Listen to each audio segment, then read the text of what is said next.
All right, everybody, welcome to episode of the Fantasy Timeline. I'm Josh at Real Fantasy TL. I'm here with my main man, Bill at Super Duper Flex. Bill, how are you doing in this championship week, the final day? I am stressed out.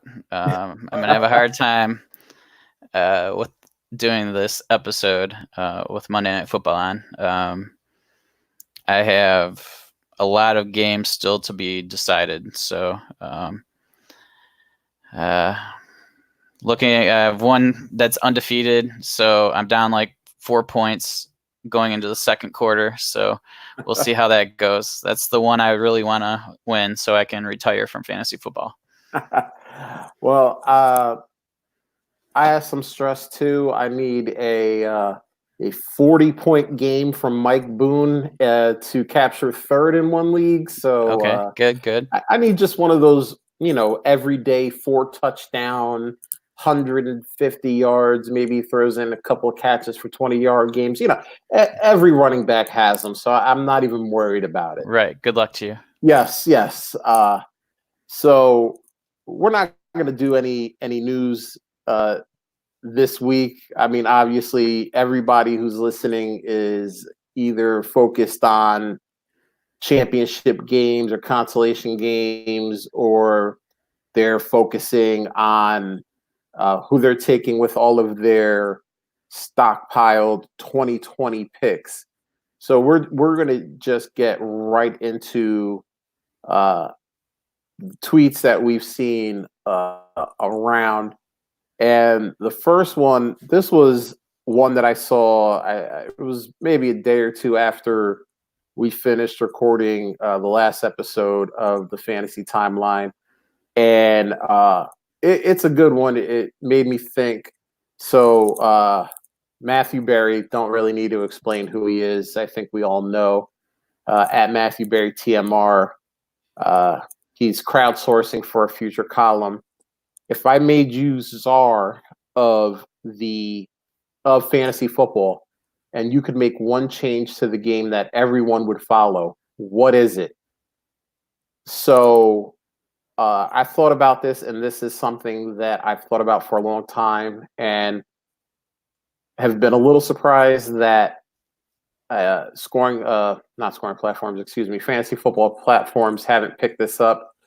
But defensive pass interference, I think that yardage should count for the quarterback throwing the ball and the receiver catching the ball. I mean, obviously, if you are interfering with the receiver, it's probably because he was going to catch it. I mean, obviously, there's some plays where, maybe pass interference shouldn't have been called, but most times someone got burnt and they have to grab or pull a jersey or something in order to make sure that the guy doesn't catch it. So that would be my one change if I was given free reign of the fantasy world. And by the way, that should never happen. It would be a scary place for all. But Bill, what change would you make that everyone would have to follow? Well, let me kind of give my thoughts on your on yours.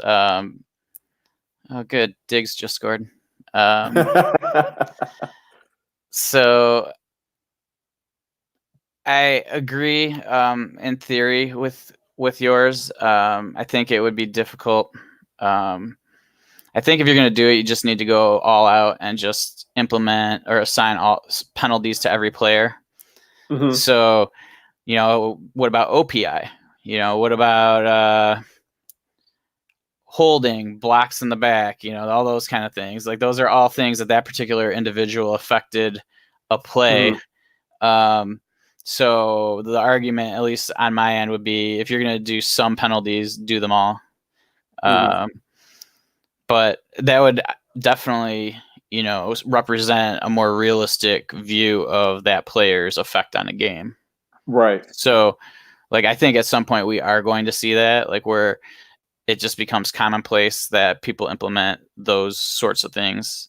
Mm-hmm. And I think it would be much more accurate as to, representing what a player's impact was. But mine would be just for every league to be a super flex. But I think that that's pretty much headed that way already anyway. So I think that league should be the tiered PPR. Okay. So, 0.5 for running backs, 1 point per reception for wide receivers, and then 1.5 for tight ends. Okay. Just based on opportunity and depth of target. And so that's kind of what I think I'm going to implement that in any leagues that I start now. I have the last few leagues, but I think that just kind of balances out a little bit more. Yeah, I mean, I'm with you 100%. I love Superflex. I'm in one QB league, and it's cool, but I mean, Superflex just kind of it opens up so much more strategy. I mean, we were talking before we started recording, and you were talking to me about how you started just Andy Dalton in a Superflex league. So it's not necessarily the fact that you have to grab a bunch of quarterbacks and play 2 quarterbacks every week.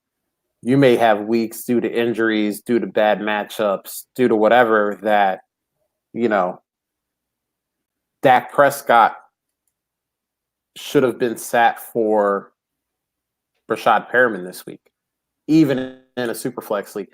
And those are the type of decisions you have to make. So that's what I love about Superflex is that there's just so much more strategy involved because, you can go in and you can start 2 quarterbacks every week. And if that's your plan, a lot of Superflex players and analysts, say, I just grab as many quarterbacks as I can in a startup and worry about everything else later. And those guys have 7, starting to backup quarterbacks, and they corner the market. And some kind of play by the fact of I'll grab 3, maybe 4, and I'll fill out the rest of my roster. And I may have depth at wide receiver or running back and elect to use that in my super flex spot instead of a quarterback.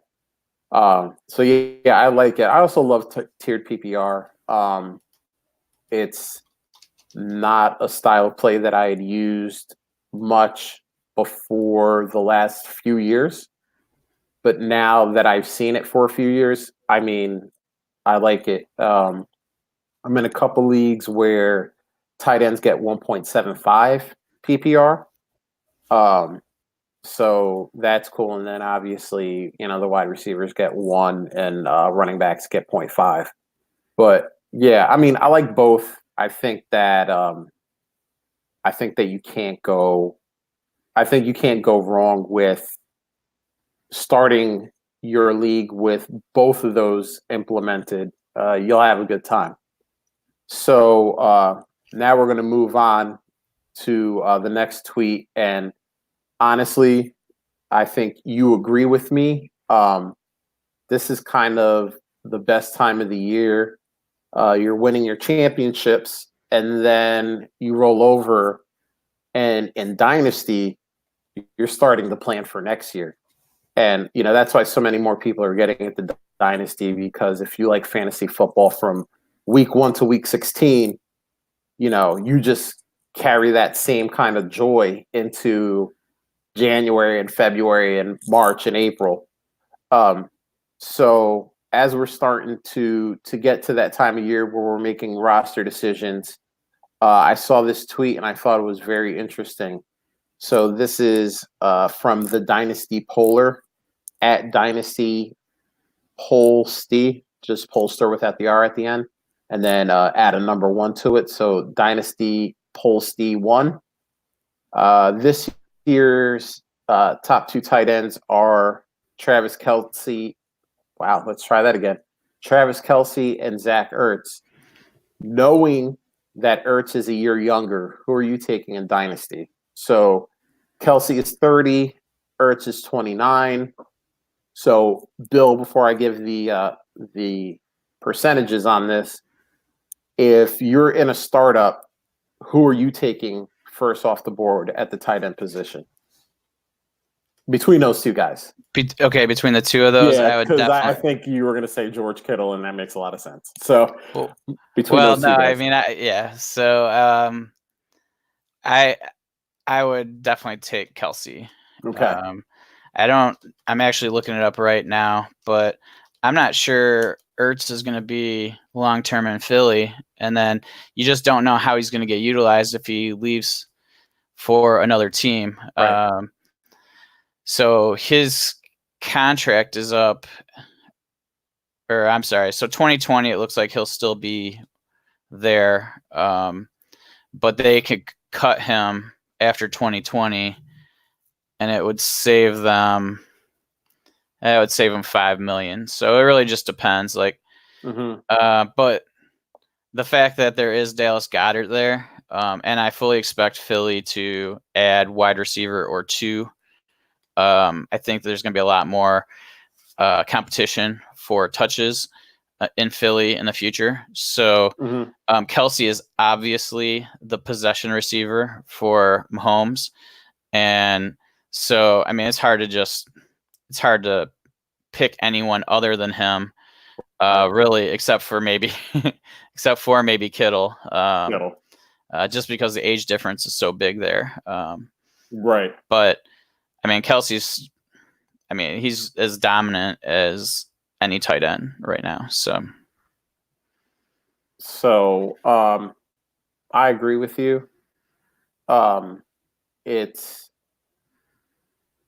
Kelsey for me. That offense is just so high powered. I mean, it doesn't matter whether it's Tyreek Hill or McCole Hardman or 1 week of Sammy Watkins. Whatever running backs they have there, it used to be Kareem Hunt. This year it was kind of a mash of Williams and McCoy, and Kelsey still gets his. He still gets 1,000 yards. He still gets, close to double-digit touchdowns. And, until I see him not do it, he is firmly the wide receiver too. I mean, I'm sure there are going to be guys that are up and coming. You talked briefly about Dallas Goedert. Noah Fant kind of looks like he's clicking a little bit with Drew Lock. Year 2 for TJ Hawkinson could be big. I think next year, to go off on a tangent, I think next year, if you don't have Irv Smith on your team, get Irv Smith on your team. I think he's going to blow up in year 2 in Minnesota. So yeah, there's a lot of guys that maybe are in that next wave and could eventually pass Kelsey, but right now it's George Kittle, tight end 1, Travis Kelsey, tight end 2.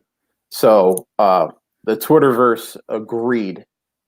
81% went with Kelsey and 19% went with Ertz, which surprised me a little bit. I didn't think the gap would be that big. I was thinking, 60-40, maybe 70-30, but pretty much 80-20 against them, and that says a lot. That says that that people are kind of paying attention to what's going on with these tight ends.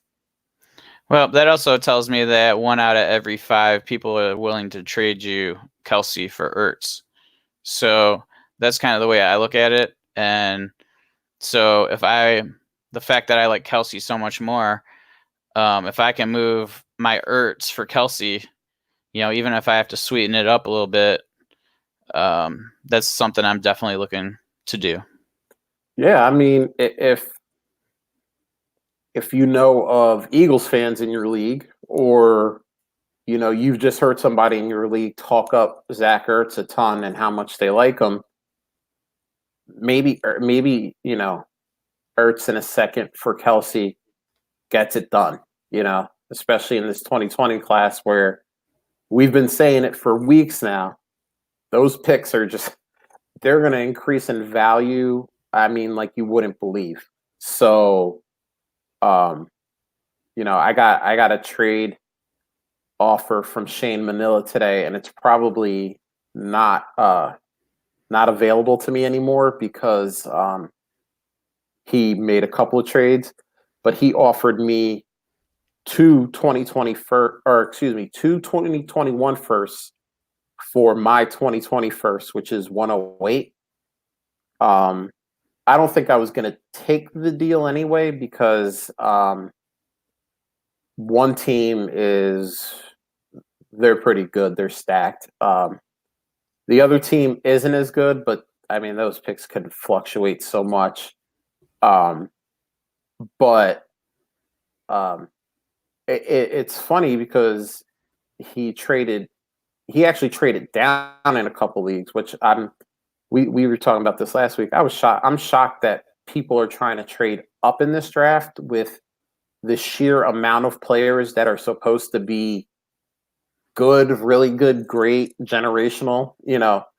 I'm trying to do the opposite. In that league where I have the 108, if I can get the 110, that's a 16-team league. So if I can get the 110 and the 112 for the 108, something like that. Yeah, give me 2 bites at the apple. Maybe I don't get both of them, but the odds are I'm probably going to get one of them. Big smile. What happened? I'm just smiling because Devontae got another catch. So go Devontae. I needed 5 points. He surpassed that by now. Yeah, but, you're good. I am now up 0.1 in my undefeated league. Let's go. Let's get super duper flex. My man Bill, the undefeated season. He's going to be the 72 Dolphins. Like, what are the odds of that ever happening again? You know what I mean? Just because there's so many, like, just to even have the chance to do this, is you got to be so lucky, just with matchups during the regular season. Then you got the one and done, guys getting thrown on IR towards the end of the season. There's so many things that can go wrong that just the fact that, like, I don't see myself having this opportunity again. So this, you got to enjoy it, and I'm sweating it for sure. I mean, I've been playing for 20 years. I've played in hundreds of leagues. I've only seen one person go wire to wire. All those leagues, all those teams, all those years, I've seen it happen once. Another Devontae? Yeah. Yeah, let's keep going. I just want to stack it up at this point. Bill, the next tweet is one that you found. So I'll let you read it off. Yeah, so Nathan Powell at NPowellFF, one of the co-hosts for Dynasty Tradecast on RotoViz. He tweeted, "Next week is Commismas, which means payouts. Finding out who's leaving, replacing them, and setting up dispersals. Side note, LeagueSafe isn't going to let you make payouts till the 26th because of the holidays. So don't be hitting up your commissioner tomorrow for money. Tuesday, the 24th, just so everybody knows. So this was just something that I thought, it's something that everybody kind of needs to be aware of. There's a lot of stuff that goes on. A, it's the holidays. B, getting payouts set up, but then also lining up the league for next year. So just make it easy on your commissioners. Oftentimes they have many leagues that they're dealing with, so it's not just yours. And so if you're not going to come back, or if you see that maybe you haven't made the payment for next year and you've traded a draft pick and they missed it, just try to help them out and just get it taken care of, and just really take it, make it as easy as possible for them. Yeah, I agree with you 100%. And by the way, I think Commismas should be trademarked because I love that term. But yeah, I mean, I used to commish a lot of leagues. I don't commish anymore. But don't be that guy. Don't hit up your commissioner tomorrow, Christmas Eve, asking where your money's at. Especially if you were the dude that didn't pay the week for. Like, don't be that guy. Your commissioner, like every other person, is traveling for the holiday or having people at their house for the holiday or doing family stuff for the holiday. Like, no offense, they're not worried about your money on the 24th. Give them a couple days. Give them a couple of weeks and just I wouldn't hit them up until at least next week, just because a lot of people are out of town for the holidays and that sort of thing, and they may be out of town till after the new year. Right. Who knows? I mean, if you're that hard up for the money, I get it. It's the holidays, everybody can use the extra money, but just don't go too crazy if you don't hear back right away from a commissioner. Yeah, I mean, help them out. Like Bill said, if your commissioner missed the fact that you traded for a 2020 draft pick and you haven't paid yet, throw, Venmo him, PayPal, whatever, however you pay, league safe. Shoot him that money and say, hey, looks like you missed this. Here you go, man. Paying for 2020 or whatever the case may be. Giving them a few weeks. Honestly, this is just my personal rule. I don't expect anyone else to follow this. If I'm supposed to be paid out money, I don't really go asking for it until January 2nd. We get Christmas out of the way. We get New Year's out of the way. People have traveled and probably gotten back home. People are probably restarting work on the 2nd. All right, go ahead and, hey, bud, I got first, I got second, whatever the case may be. Do you know when I'll be able to get paid out? And don't be nasty about it either. Bill, like you said, maybe people could use the money in this and that, but come on, at this point, you paid for all your presents. Your bank account might be low, but I mean, you've done all the hard stuff right now. Give them a week or two to get the money to you. And trust me, you're a commissioner. I've been a commissioner. We want to get this stuff done as quick as possible too. We don't want this stuff hanging over our heads because we don't want people asking us for their money and asking us what's going on and all of this other stuff. So as badly as you want any money that might be owed to you, your commissioner wants to get it off of the books because he wants one less thing that he has to worry about. So let's just all work together. League members, work with your commissioner. Your commissioner hopefully will work for you or work with you. He's, hopefully he or she is a good person and will help you out. And to be honest with you, I think as a commissioner, like the payouts are less of my concern. It's really just if you think you're not returning, that in my opinion is more important for me as a commissioner, because I want to get stuff rolling as quick as possible. I need to be able to go get. I mean, January is like the optimal time for people that want to get into new leagues and that sort of thing. And so, I mean, I know you can find people throughout the year, but it's just, this is when, fresh blood's coming in and, there's just people who are excited. You want to get people who are excited into your leagues to kind of, add a little bit more excitement and energy, and, people are looking to trade, all that kind of thing. So if you're like, I already have a list of the leagues that I'm bouncing from, and I've notified a couple of them, and everybody else is going to be notified by probably January 2nd to let them know that I'm not going to return. Because it just makes it easier if they know early, and that gives them time to react. Even if they don't replace the person till February or March, it's not a big deal. At least they're aware that they need to replace Mhm. the team. So Yeah, and honestly, I mean, if we think about this logically, if we are paying people out, at the very end of December or the very beginning of January, hey man, they got fresh money in their pockets. Maybe they want to join another league or two. And if you have openings, it's kind of the perfect match. Don't wait until February or March where those people have spent those fantasy earnings. You know, give your commissioner a chance to hit those people up while they have some fresh money in their pockets and want to join another league or two. yeah.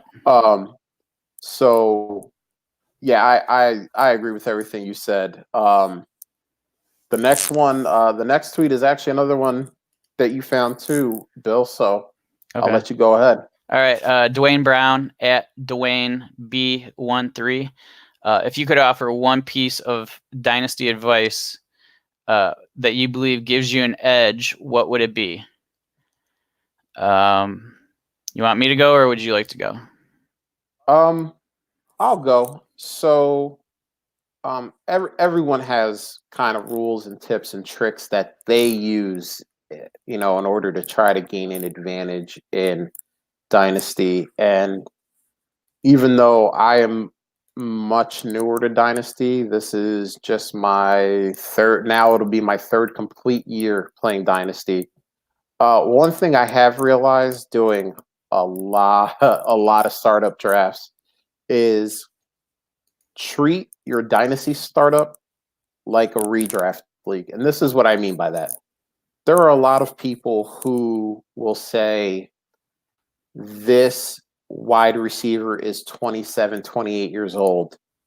I don't want that guy. I want a bunch of 22, 23, maybe 24-year-olds. And I think age is important if you are maybe tied between two players, or that 27-year-old has an extensive injury history compared to the 23 or 24-year-old. But if you are looking at a 27-year-old, Robert Woods, I think, is 27 years old. Yep. Don't say to yourself, Robert Woods, I've seen him do it in LA. I'm going to pass him over for James Washington because he's younger. I mean, yeah, he's younger, but he's not better, and I see a lot of first-time Dynasty players kind of make this mistake. I'm the guy in every startup, and if he doesn't retire next year, I'll be the guy again. I always end up with Larry Fitzgerald. Why? He's 37 years old, and he's kind of fallen off this year. This might not be the year to toot that horn. Yeah, but the point stands. It doesn't have to be Larry Fitzgerald. But I mean, if Larry Fitzgerald, and I don't know what his ADP last year, so I'm just pulling numbers out to explain the point. But if Larry Fitzgerald should be a 10th round pick, every year I see him go 2, 3, sometimes 4 rounds later than he really should. And don't get me wrong, I take some of that discount too. But I eventually get to a point where I'm looking at Larry Fitzgerald and, insert random wide receiver here, Mohamed Sanu. Well, Mohamed Sanu is younger. Oh, no. Bill, what happened? Well, it was either a catch and fumble by Adams. Oh, no. Oh, no. Yeah, it looks like it. Oh, no. I think it was enough to counteract the fumble, though. Oh, no. But yeah, you get into a spot where maybe you're looking at Larry Fitz and Mohamed Sanu, and someone goes, well, I'm going to take Mohamed Sanu because he's younger.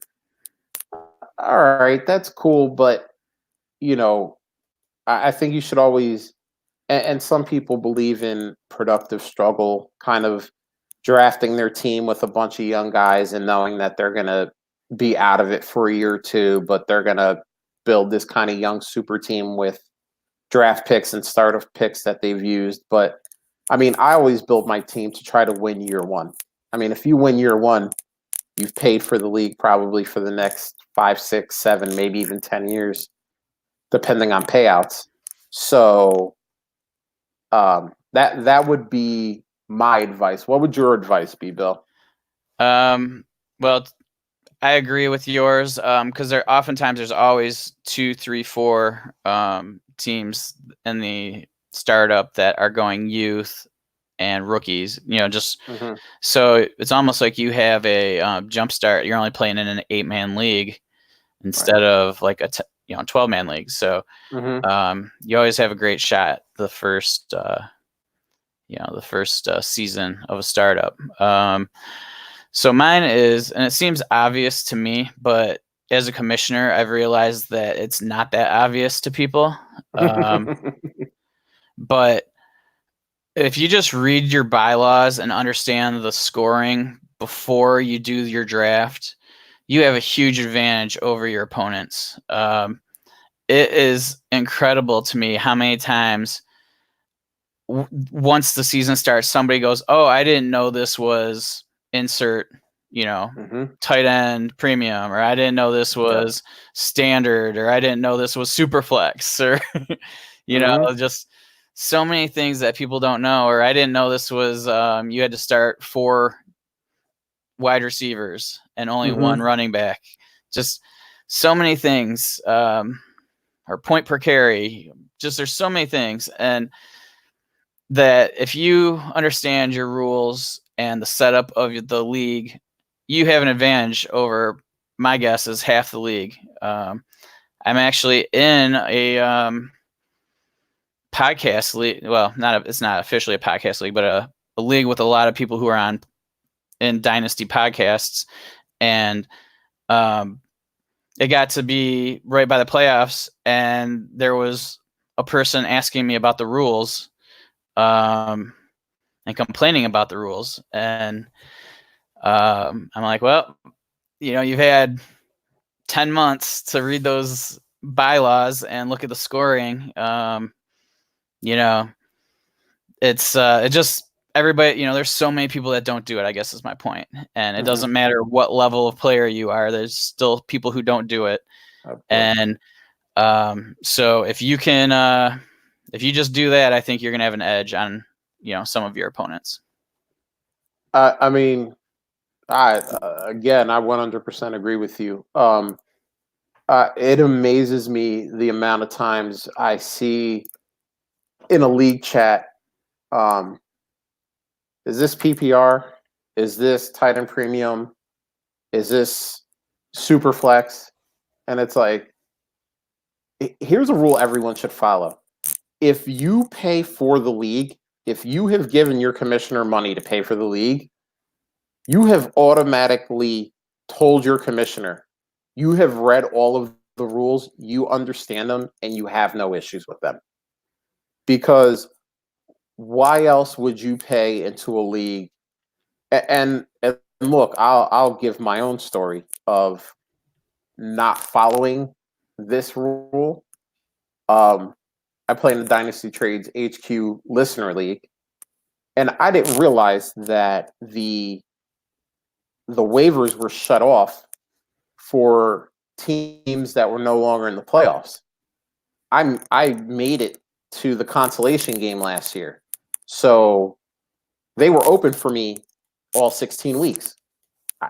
This year, I just missed the playoffs, and I didn't even realize it because it's a 16-team super flex, deep rosters. You're not on the waiver wire all that much.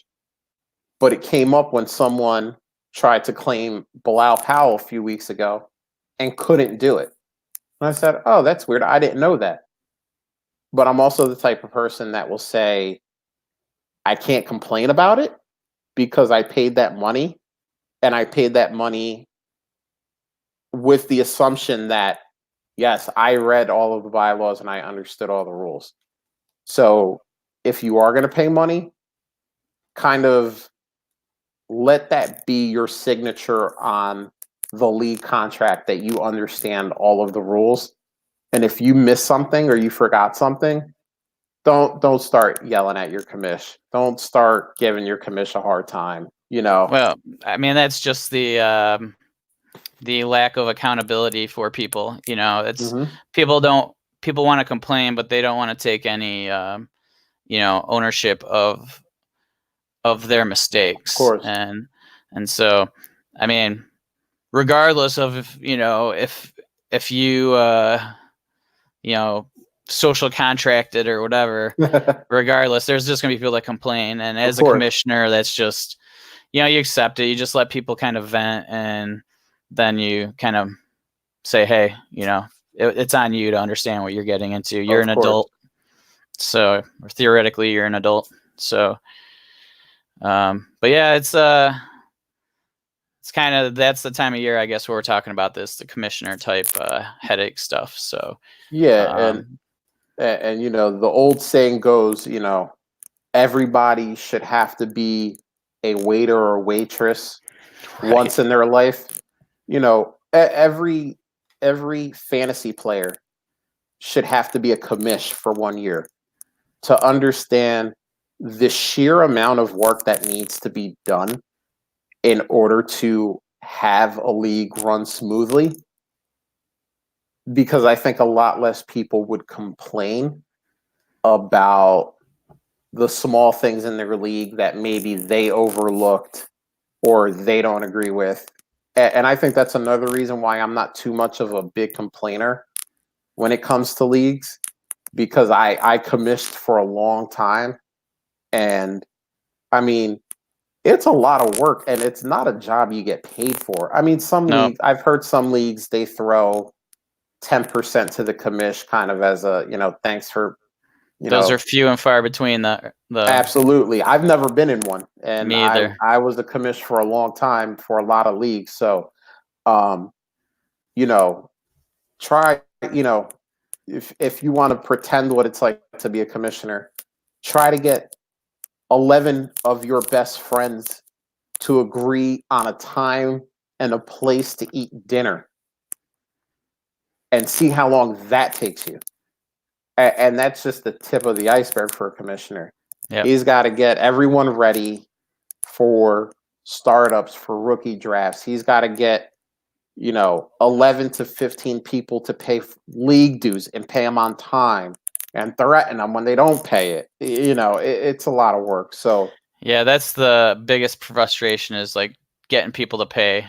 It's And you can keep asking people and keep asking people, and then it finally gets to the point where you're like, I'm freezing you out of the league. right. You have like, there was a person in one of my leagues this year that it got to, and he's a co-commissioner in a league with me.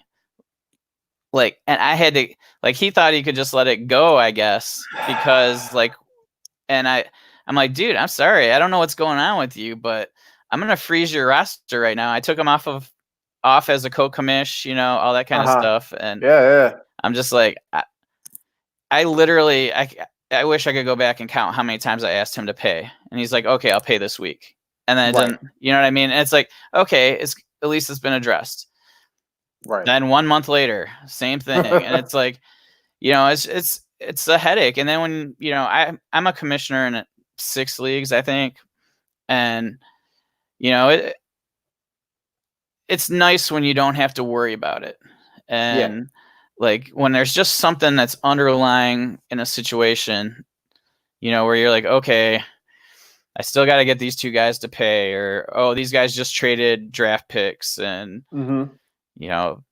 make sure that there's always stuff going on that you just got to pay attention to. Yeah. And so it's an ongoing job, and it's not a hard job per se, No. but it's just something that you're taking your time out of your time to do for everyone else. And, Right.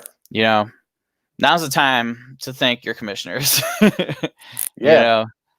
Buy, Just, buy him a couple dollars scratch off lotto ticket or something. Just say thank you. It's a hard job.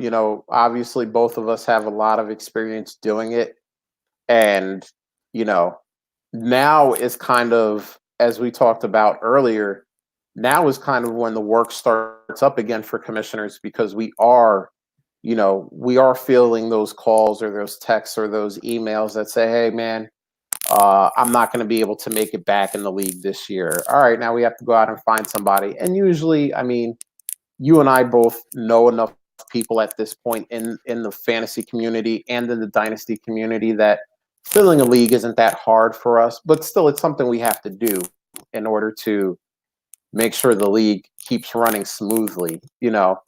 Um, we're we're trying to plan out when rookie drafts are going to take place and this and that, and it's a lot of stuff. We're going to be we're going to blink our eyes and we're going to be asking for money soon again, and going through that whole song and dance. So yeah, be nice to your commissioners, help your commissioners out, and just be a friend. But to piggyback off of your dynasty advice question, because I actually saw a question on my timeline that I wanted to throw in this week, and I saw what you had written or what tweet you had written on the show sheet, and I said, "Oh wow, these together." So this is from Brandon Rogers at Brandon 967690551. Quick dynasty strategy question. This is my league's first year doing dynasty, so we'll have our rookie draft coming up. In terms of draft strategy for dynasty, are you targeting certain positions or do you draft the best player available? And then he goes on to say they have 28-man rosters and 4 rounds of the rookie draft.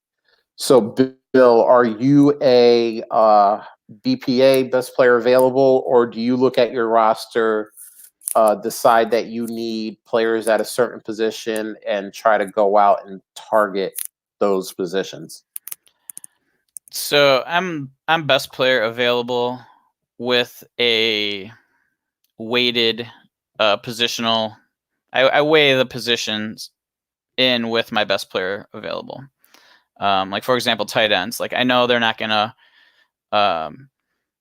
typically not gonna blow up rookie year. So they're not going to be, if they're like equally the best player available to a wide receiver, I'm going with the wide receiver.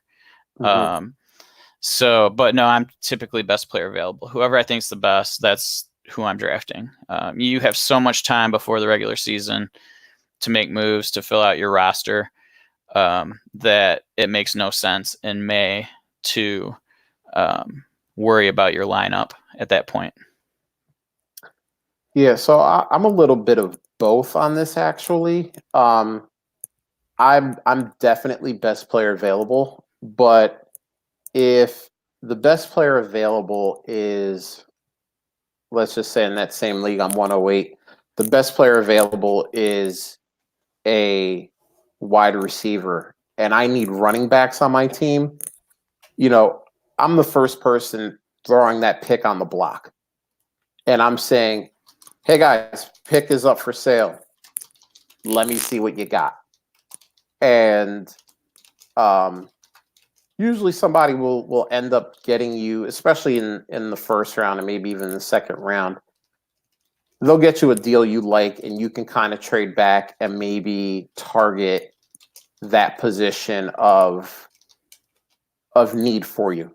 So obviously, if I was at that spot and nobody gave me a deal that I could work with, I'm probably still taking the wide receiver, even if I need running back help. Like you said, trades are happening, trades are going on, and that's kind of how I do it. So that's kind of what I think. Last year, I also try to get the guys that I really like too. I don't like to reach, but I was a huge fan of Debo last year. Mm-hmm. So I did things that I had to do. Even if I was strong at wide receiver, he was a guy I really believed in. Irv Smith was another guy I really believed in. So those were guys that I went out of my way maybe I drafted them a few picks ahead of where they should have been or where I had them ranked, but they were guys that I really believed in. So I did what I had to do to get those guys in as many spots as possible.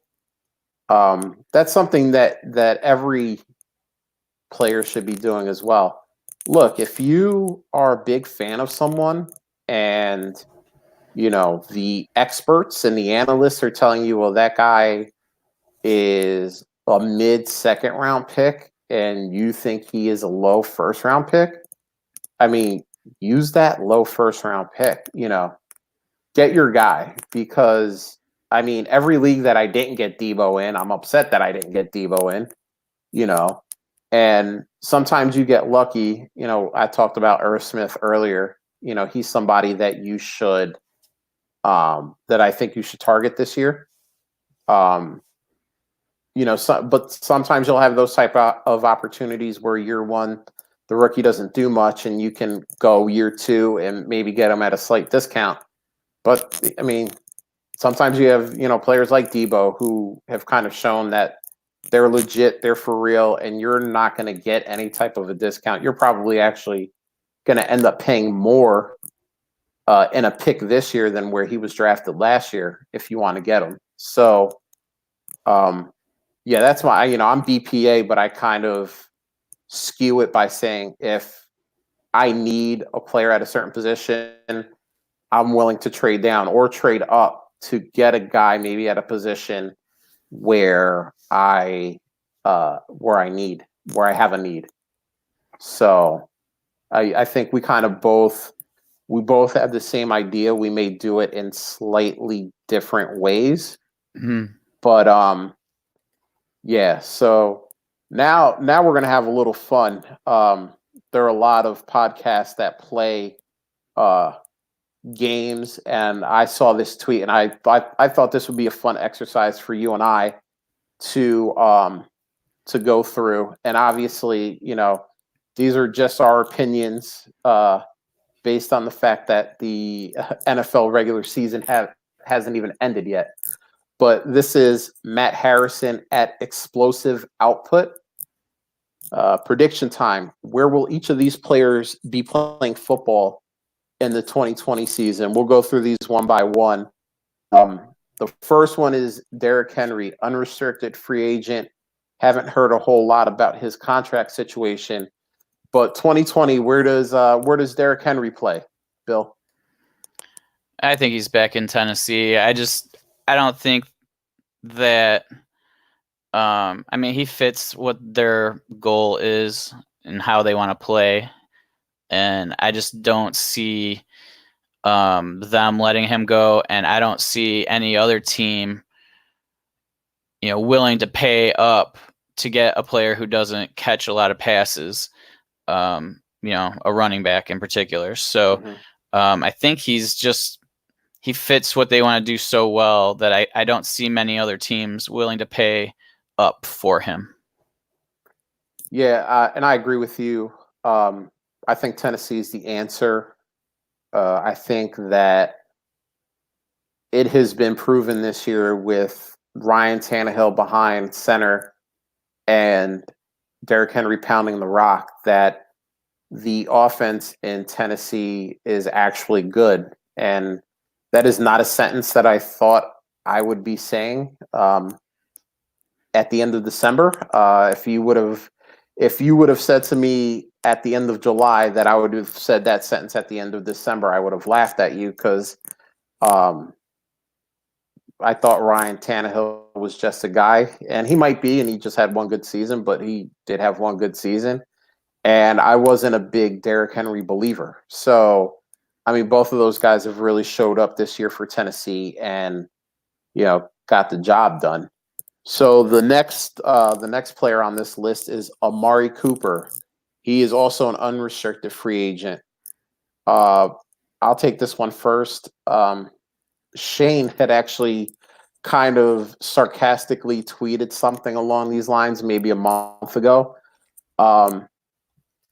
Until this past week, and I know it's hard to base your decision off of one game, but I think this past game for Dallas really showed that the coaching staff over the last month has had no idea how to use Amari Cooper. That may be because of injury. That may be because of something else.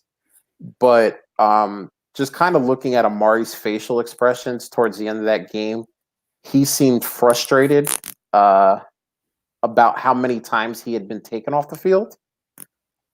So I don't think he comes back to Dallas. And that's something that if you would have asked me last week, I would have guaranteed that he was coming back to Dallas. Obviously, my opinion has changed. I actually think he ends up staying in the NFC East and going to the Philadelphia Eagles. They need wide receiver help. I mean, I understand that they've had injuries, but Deshaun Jackson's not getting any younger. Alshon Jeffrey's not getting any better at playing wide receiver. And Nelson Aguilar will never play wide receiver well. So they need pass catching options. I mean, they have Ertz, they have Goddard. We talked about him earlier. But, I mean, that's a team that needs a bona fide stud for Carson Wentz to get the ball to. And I think Amari Cooper has proven in Dallas that he is that guy if coaching staffs use him correctly. So I think he goes to Philly. Bill, where do you think he ends up? Okay, yeah, I think my pick is the Colts. The Colts have almost $100 million in salary cap available, and Devontae Adams just dropped a touchdown. And so I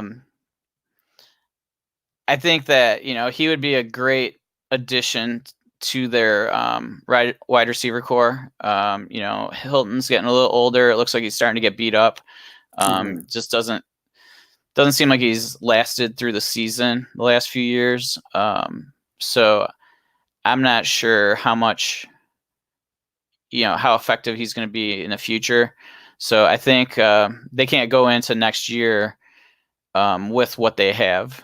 And I think that with the amount of money they have, he would be a great addition for them, and almost a perfect fit. A perfect complement to like Paris Campbell, Hilton. He's a little bit different. He's a little more physical and more of a technician. Yeah. Where those guys are a little bit more, the speed, athletic guys. So right. That's my choice for Amari is the Colts. Yeah, and it it actually wouldn't surprise me, especially with the salary cap situation. Indy can be a big player in the free agent market, so it'll be interesting to see where they go. Melvin Gordon, another unrestricted free agent. So I'll let you go first on this, Bill. You tell me where you think he lands. Okay, I selected Miami. They have absolutely nothing at running back right now, and I don't think they expect to compete in the next few years. So maybe adding a name player will help them just in tickets. And they've been adequate enough offensively, without the running back, right? At least recently, that getting somebody who can kind of catch some passes and still be kind of a bell cow type back for a couple of years, I think that's a pretty decent fit for them.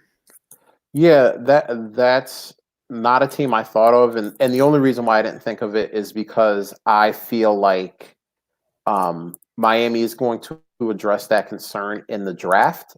But yeah, if any team needs offensive players pretty much all over the field, it is Miami, and they're going to have the money to play with. So that's definitely somewhere he could end up. I said Tampa Bay. The Bruce Arians offense really clicked when they had David Johnson, a guy who could run and catch passes. Melvin Gordon fits the bill.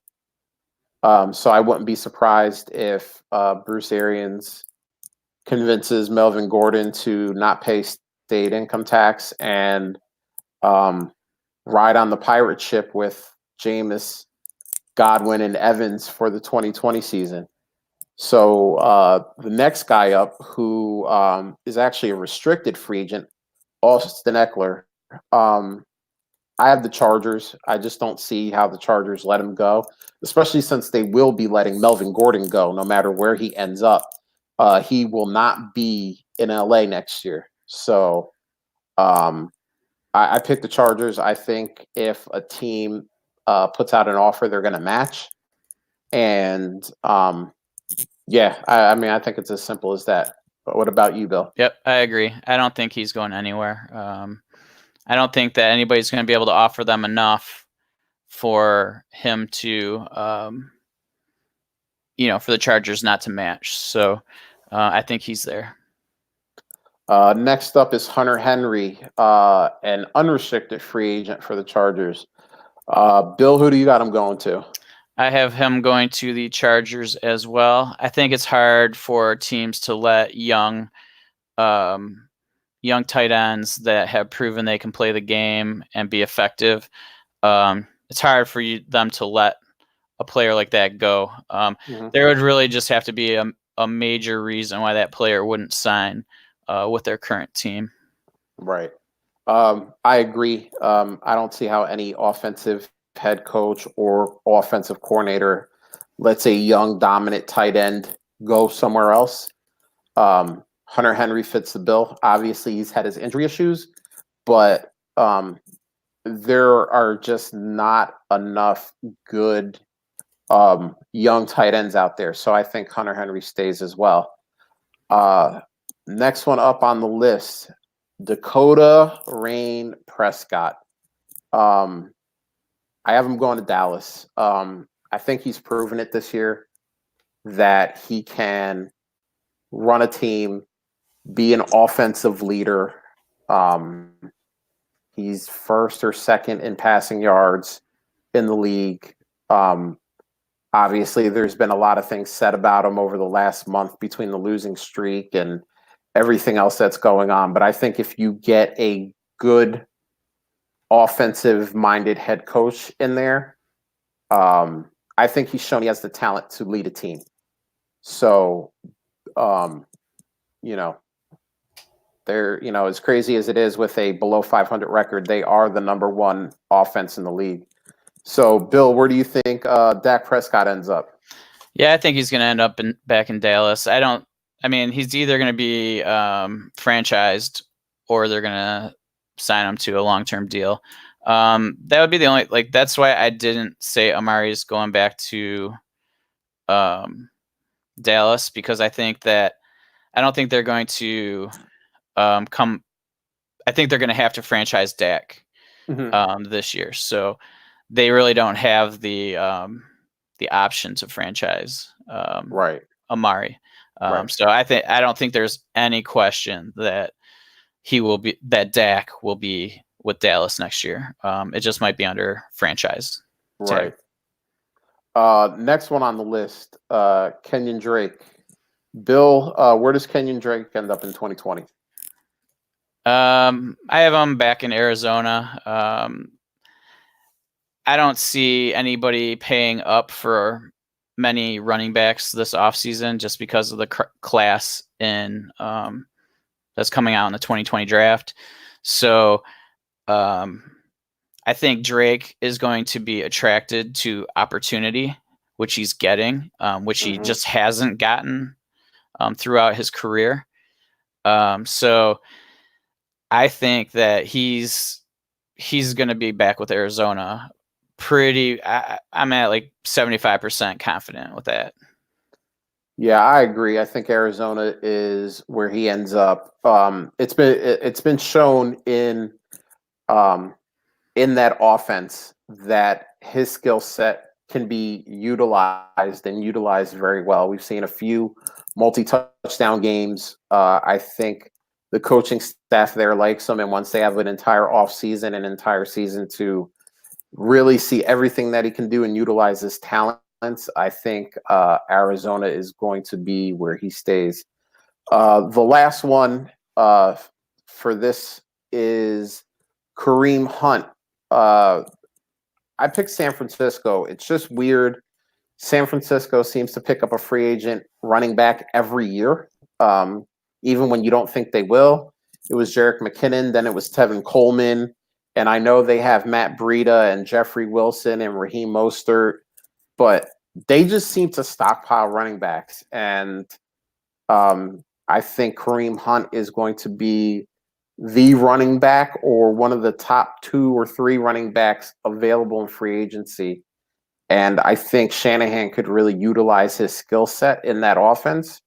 So I know it's kind of a wild card pick and it's not the obvious pick, but my pick was San Francisco. Who do you have, Bill? I went with Tampa on this one. I think he's a better fit for Arians' system. He reminds me a lot more of David Johnson. You know, he's definitely a great receiver. And I don't know how likely it is just because he's restricted. So I think that, you know, the teams are going to have to give up picks along with signing him. Mm-hmm. So maybe the best bet is the Browns. But, I mean, he's shown that he is still a great running back. I mean, you're going to have to deal with a little baggage and probably a little PR hit when you take him. But I could see him fitting really well into Arians' offense. Yeah, he's another guy. I mean, I talked about Melvin Gordon. He's younger and has the same skill set. So it wouldn't shock me to see Kareem Hunt in Tampa Bay. So that's it. We went through the list. We kind of gave some NFL teams some early Christmas presents. We'll see how right we are. It'll be fun during free agency to see how many of these we got right and how many of these we got just terribly, terribly wrong. But that's going to be it for us tonight. Listen, if you were in the live stream, thank you. We always appreciate it. We love interacting with everyone who's in the live stream. Remember, you know, if you're listening to this in podcast form, subscribe, or excuse me, if you were in the live stream, please remember to subscribe and click the bell so you know that when we go live. If you are listening to this in the podcast form, just remember you can find us on Apple Podcasts, Stitcher, Spotify, Podbean, Google Play, and when you do, please, you know, subscribe, leave a rate and review. We appreciate all of them. It really helps us out. And I told you I'm going to stay on top of this. So we got another review from Dynasty Outhouse. He says, title says it all, right? I've listened to every episode of this show, and it gets better every week. Super solid advice, great host, good times. Get in now before these guys are superstars, and you can say, I knew them before they were cool. I don't know if I'll ever be cool, but I appreciate it, Outhouse. I'm already cool. Yeah, you're way cooler than me. I mean, that's been established. Oh, give me a break. But you know, that kind of stuff, you know, all helps us out. Even just leaving a quick review like Outhouse did, Applemant did it a month ago. We really appreciate it all. Yeah, definitely. So on that note, Merry Christmas, everyone. Happy Hanukkah. Happy New Year. Happy New Year. Kwanzaa. Yep. Anything else I'm missing? Everything you celebrate, happy. Yeah, enjoy it. Have a good time. And we are out of here. Late.